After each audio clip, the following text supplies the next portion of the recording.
The film introduces a special operations team from the Drug Enforcement Administration, DEA, led by John Wharton, known as Breacher, along with his deputy Monster and close colleagues.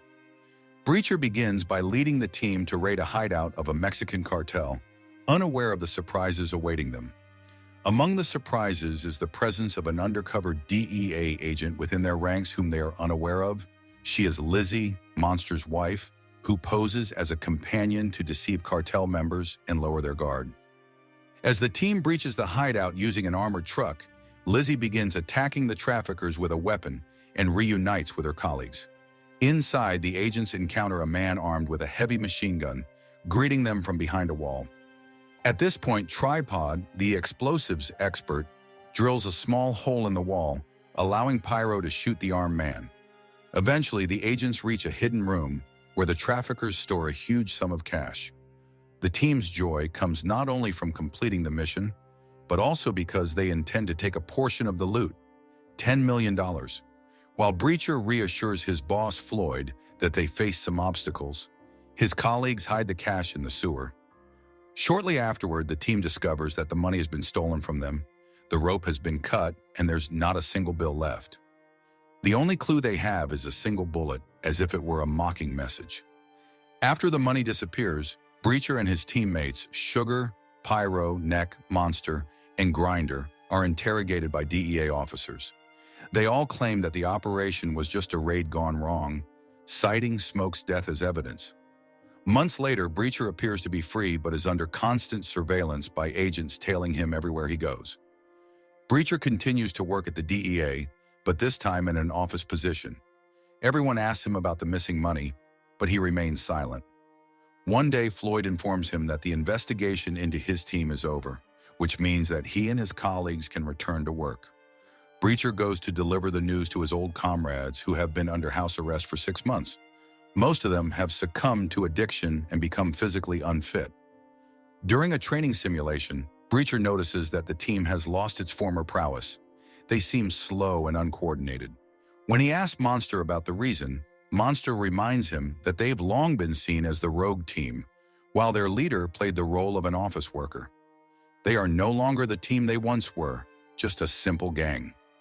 Despite this, Breacher insists on rebuilding the lost trust among them. In the end, Breacher decides to lead them on a new raid, placing himself at the forefront. Despite the risks, they manage to complete the mission successfully, proving that they still retain their old combat skills.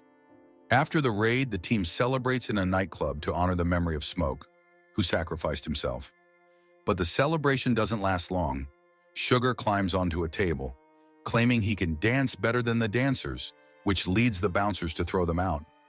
In the middle of the night, Pyro wakes up in his travel trailer with a pounding headache, only to be startled by a blinding light and the loud sound of a train horn. Somehow, his trailer has ended up on the train tracks. He tries to escape quickly, but the door is jammed, leaving him to await the inevitable collision. Richard arrives at the accident scene and meets Detective Caroline and her partner Darius, who are investigating Pyro's death. Caroline begins interrogating the team members, but she faces ridicule from Neck, who refuses to cooperate. She tries to persuade Richard by threatening to involve his supervisor if he doesn't cooperate. That night, Richard accompanies Detective Caroline to Neck's house, which is dark due to a power outage. While searching the premises, Caroline stumbles upon a pool of fresh blood, and as she looks up, she discovers Neck, hanging from the ceiling, his body torn apart. In the autopsy, the medical examiner concludes that the killer knew how to inflict pain before delivering the final blow. Grinder, who has experience with such matters, warns his teammates that the Mexican cartel might be behind Neck and Pyro's deaths as a form of revenge for the stolen money, but Richard avoids saying this out loud, fearing that the DEA might be eavesdropping. Later, Lizzie attempts to go out to celebrate, despite Monster's objections, who discovers that she has drugs in her bag, even though she had promised to quit using. At that moment, Caroline arrives to continue her questioning, and the couple shows her photos from their previous undercover missions in Juarez, where they witnessed the horrors of the cartels firsthand. They advise her to stay away from the case, but Caroline insists and visits the DEA offices to request their files, only to have Floyd deny her request due to a lack of legal authorization. As she leaves, Caroline and Darius meet a mysterious employee who hints at corruption within the agency, meaning they won't receive the help they need. In their car, they find a flash drive containing videos of the team's interrogations about the missing money, leading Caroline to realize that Richard has been hiding information from her all along.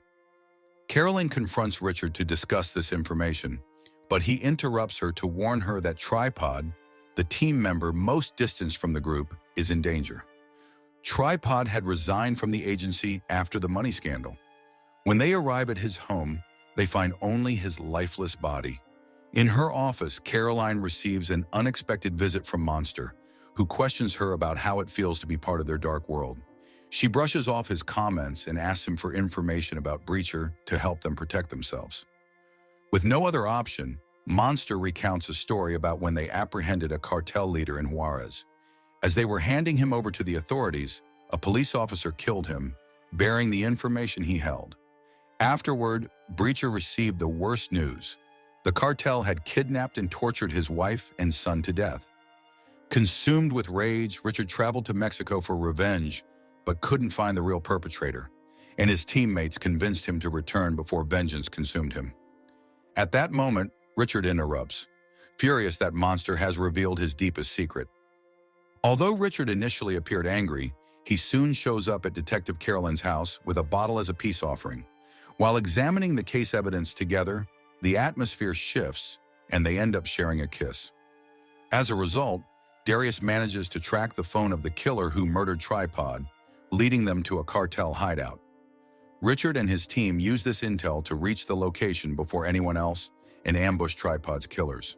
Without encountering any enemies, the team realizes the site is a lab for manufacturing liquid methamphetamine. However, Monster notices that the men they killed weren't the ones they were after. When the SWAT team arrives, Richard greets them with indifference.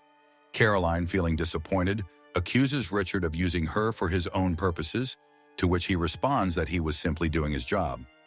Meanwhile, hunters discover a body in a nearby lake, a body that was meant to stay hidden with others at the bottom. The police take charge of the bodies and find that the killers had been dead for a week, before Pyro and Neck's deaths. Caroline realizes that someone is trying to implicate the cartel in the deaths of the team members. When Richard tells his colleagues, they begin to suspect each other, recalling the missing money in the sewer. It seems that one of them is responsible, and now, after their release, is killing them one by one to enjoy the loot without raising suspicions. Grinder decides to leave, declaring that he had nothing to do with it, leaving Richard, Monster, Lizzie, and Sugar alone. After the team falls apart, Lizzie confesses to her husband that she cheated on him with Sugar, then leaves with her lover, abandoning her husband in anger under Richard's care. The next day, Grinder meets with Caroline and confesses that the team stole the cartel's money at Richard's suggestion, as he wanted to secure a comfortable retirement for his friends, whom he considered family after losing his own.